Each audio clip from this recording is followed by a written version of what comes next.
Hey guys, it's Rudi again and welcome back to a new episode of Camel Kingdom. Back we are in the kind of normal schedule, I would say, of this Camel Kingdom. Recently I've done a lot of stuff regarding the motion simulator, but now as we are back in the game, I wanted to continue on the pirates area, and honestly I wanted also to finish the pirates area, which didn't work out in this episode, so we might have one more.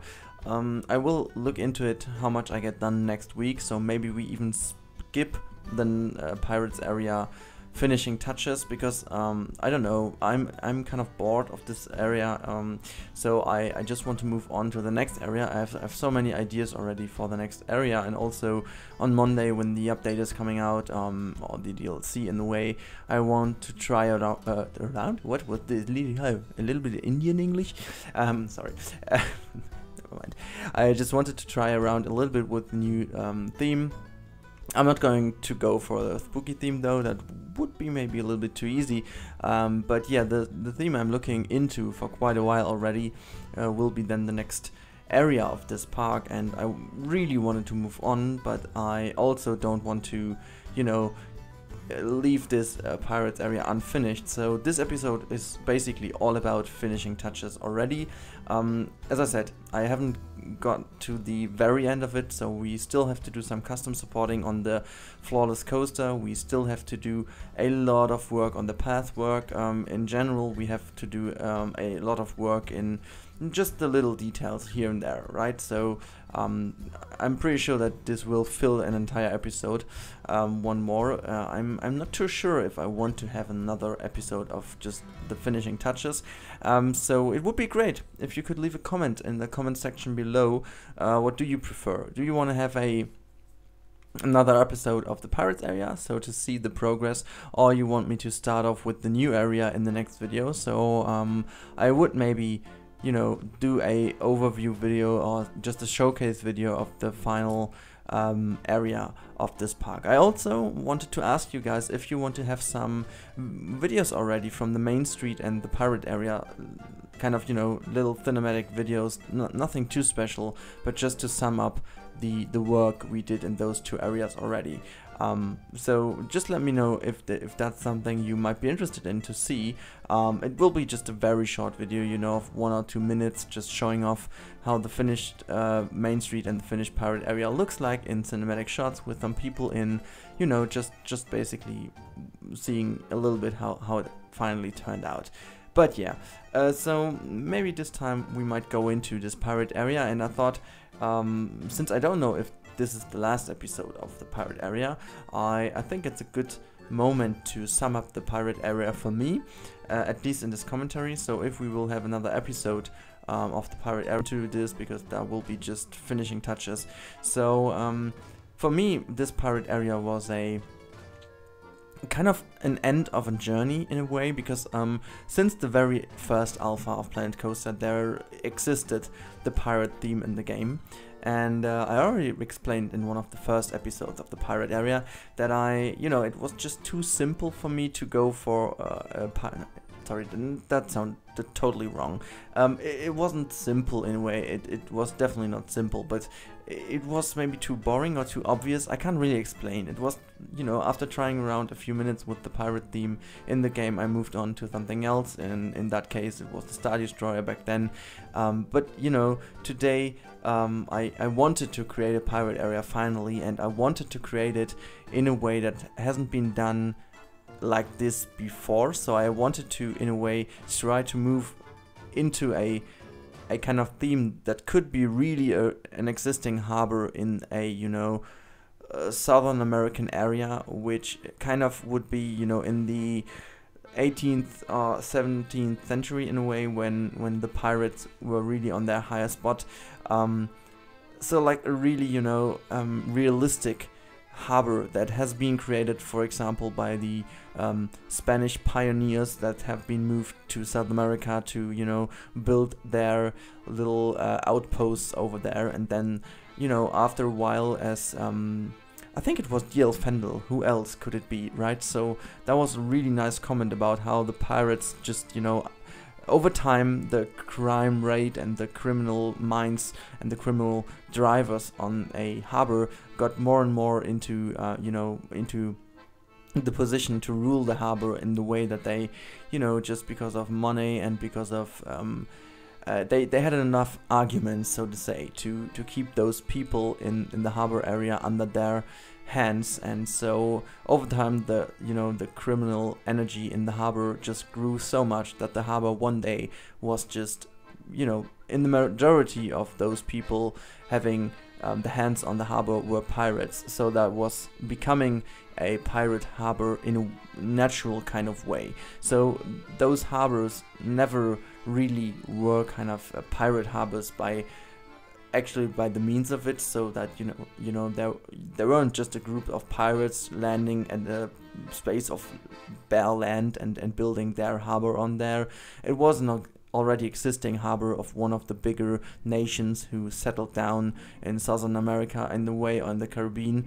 And after a time, this originally, for example, Spanish harbor became a pirate harbor because the crime rate and stuff like that just went into this area, and so it was a pirate area. So I wanted to keep that in mind by building this harbor in a way really down to the architecture that you could see by a Spanish inspired architecture, also like a little bit of Dutch influences, also maybe Portuguese, but in that kind of sense. That was really the idea of this harbor. And I have to state in the end that I'm kind of happy with the outcome. So it is not that kind of pirate area you would expect from the game. It kind of looks like a really Caribbean like harbor, but with those little details it could be really like a piratey harbor. And I think in the next episode, or maybe after the next episode, when the area is finished, you really can see what I mean, because I will fill in some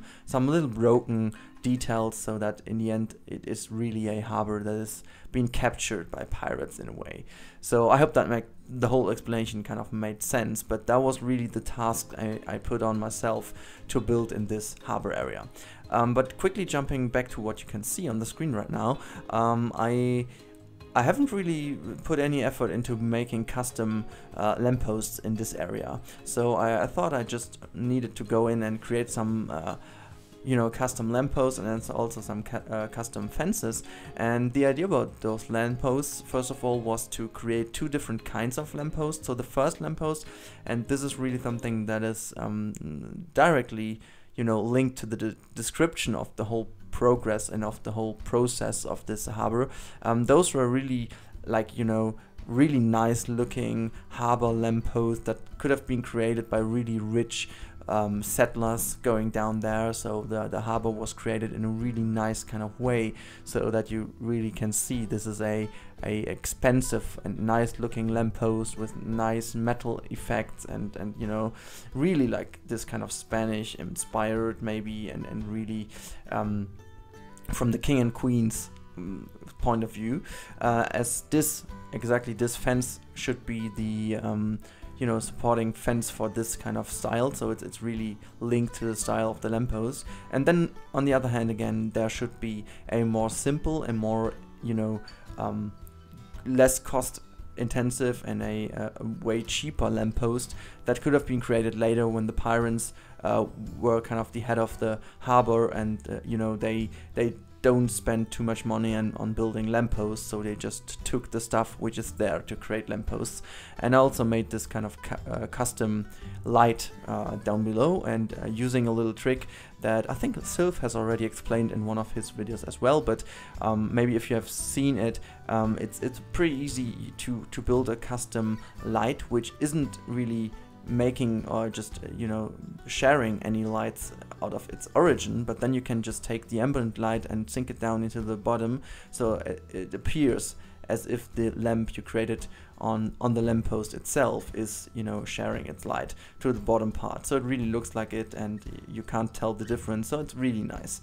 But yeah, so you can see now as I'm posting all those lampposts around in the area, and also now later on spending a little bit of time to make the area a little bit more finished, you can really tell that the further you go into the pirate area, the less expensive the lampposts got, and also directly in the harbor area itself I put the less expensive ones.